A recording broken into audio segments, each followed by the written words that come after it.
Hello, and welcome to the Thyroid Warrior podcast. I'm Ebony, and I'm here as your wellness facilitator. I'm going to be sharing my experiences in managing Hashimoto's disease, and I really hope that it'll help you on your personal journey. Keep in mind, however, this does not substitute as medical advice. It is only for your information and motivational purposes only. Now, let's get started.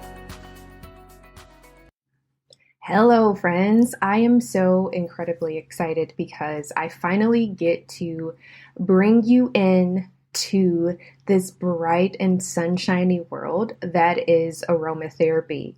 And since January, really, if you listen to the last podcast episode, I mentioned that I was setting you up pretty much this entire year to understand what aromatherapy is. However, in order for us to really get here, I needed to tell you about the various body parts and functions of our bodies, and really how they work, so that you can have a greater appreciation of how essential oils work in the various pathways that can really and truly make a difference for our overall well-being. Now, here's the important thing to consider when it comes to aromatherapy, or honestly any other alternative medicine practice, and that is you have to know who you are. You have to understand your body and what it needs. And while I absolutely positively love aromatherapy, I also know how important it is to go to see my doctor.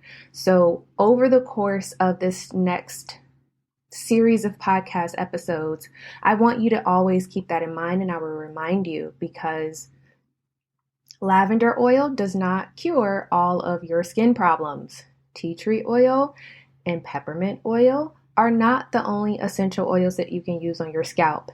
And when you don't use them correctly on your skin, period, you can burn yourself, and it's not pleasant and it's not okay. Just like you have to be careful with certain citrus oils because they are what's called phototoxic and can actually speed up you potentially getting sunburned if you apply those products to your skin and then you walk outside.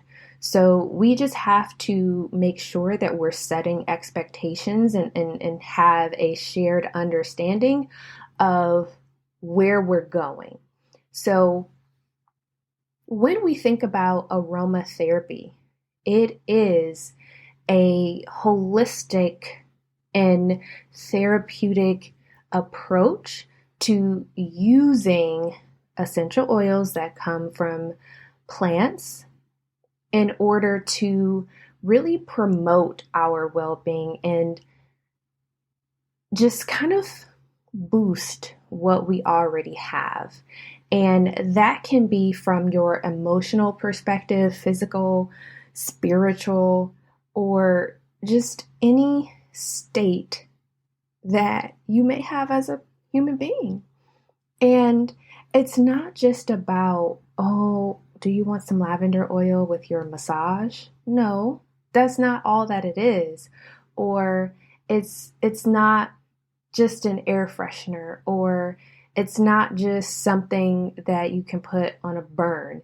There is just a lot that is coming out, even from a research perspective, that is seeking to understand the efficacy of essential oils and the aromatherapy practice.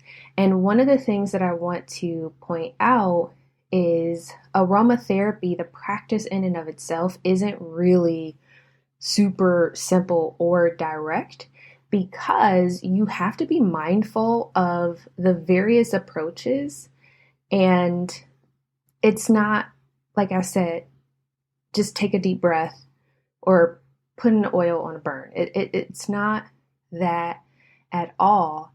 And many different types of practitioners can utilize essential oils, from naturopaths to massage therapists to nurses to independent consultants to any modality of medicine, honestly. But really, what I have found to be so amazing and incredible about aromatherapy as a practice itself is that from an emotional well-being perspective, it has worked wonders for me. And I go back to honestly about 10 years ago when I started having symptoms with my thyroid disease. I realized that when I use things like ginger or lavender or lemon essential oils, it made me feel better from a mood perspective. Or if I took a deep inhale of peppermint oil right before I exercise, I actually had more energy or I enjoyed my workout a lot more. So it's really important to just understand how your body responds to the oils, but also from a history perspective, essential oils were used during the bubonic plague. It was used in the 18th century just to understand the medicinal properties of them. Many herbalists look into more, it's really a different pathway, but at some point we have to understand that at any given time we've encountered or experienced an essential oil, whether it was good or bad. And my job over the next couple of sessions will be to really and truly talk to you more about safe use of essential oils. And really, I want you to go and read more about Rene Maurice Gattefossé. And he was really integral in just understanding, looking at the various components of essential oils from the perspective of lavender. And his family owned a perfume business. And really, I would say like in the early 1900s or so, Gattefossé and his family really just worked on understanding how to distill lavender. And it was just really incredible. And you can look at a lot of the early studies that he did on YouTube as well and just understand his history. But what was really, really kind of cool to be a bystander in terms of understanding how he really got into essential oils was he actually experienced a very, very, very bad burn because the laboratory that he was working in basically exploded and he ended up with a bad burn. And even though he went to the doctor and was treated, he actually tested lavender essential oil on his wounds and noticed that he started to feel better and noticed that his wounds were starting to heal. So it was really cool to just see how he really did that experiment and took it to hospitals at the time and worked on creating a disinfectant for many hospitals. And that term, aromatherapy, was really coined by him. I would say, I think it's 1937. And he really outlines a lot of his clinical findings when it comes to aromatherapy. And it's just, I mean, I could say it over and over again. Obviously, you know that I think it's cool. But what I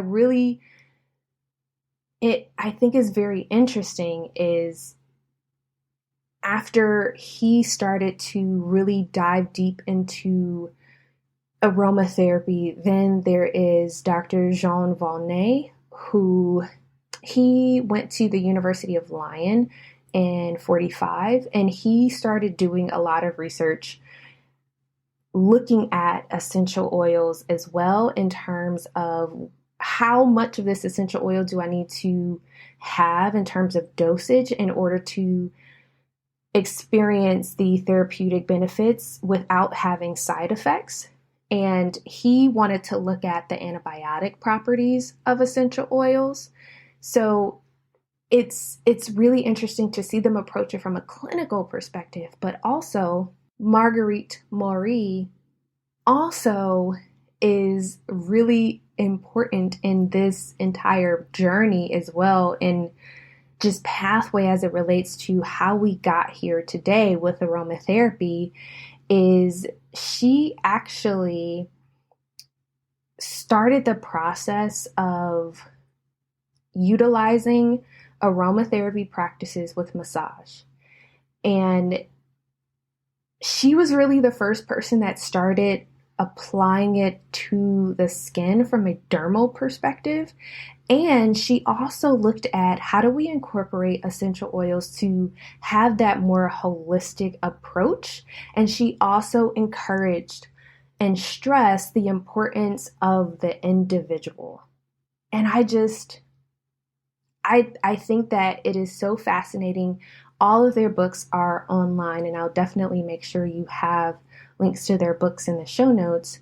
But what is also really cool is she understood and recognized the effect of essential oils from a psychological perspective, meaning this makes me calm, it makes me feel better, and also to what this can do physiologically in terms of helping our bodies to produce the desired effect. Now we're expanding the use of aromatherapy into things like when you go and get a massage, to palliative care, to hospice care, to some hospitals, to labor and delivery units. It really and truly just depends. But at the end of the day, we want to support our body's ability to heal and function at its best. So I'm going to leave you at that for now.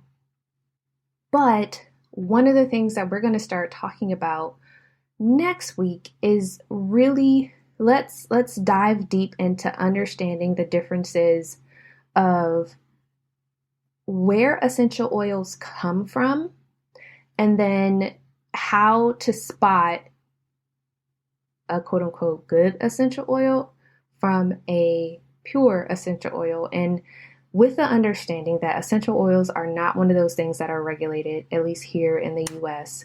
So it's very important for you to do your research and understand where you're getting essential oils from.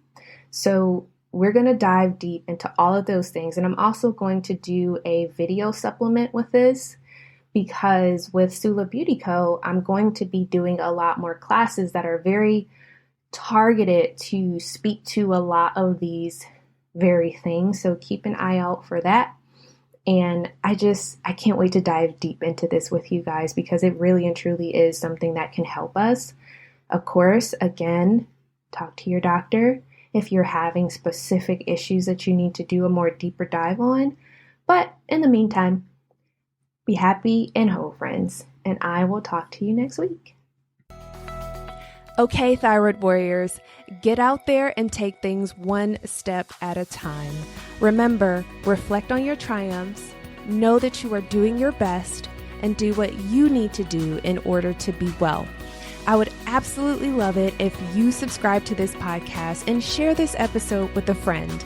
And don't forget, leave me a review. I read those and try very hard to improve the show based upon your feedback. So I'd love to hear from you. And with that, be happy, be whole, and be well. Take care.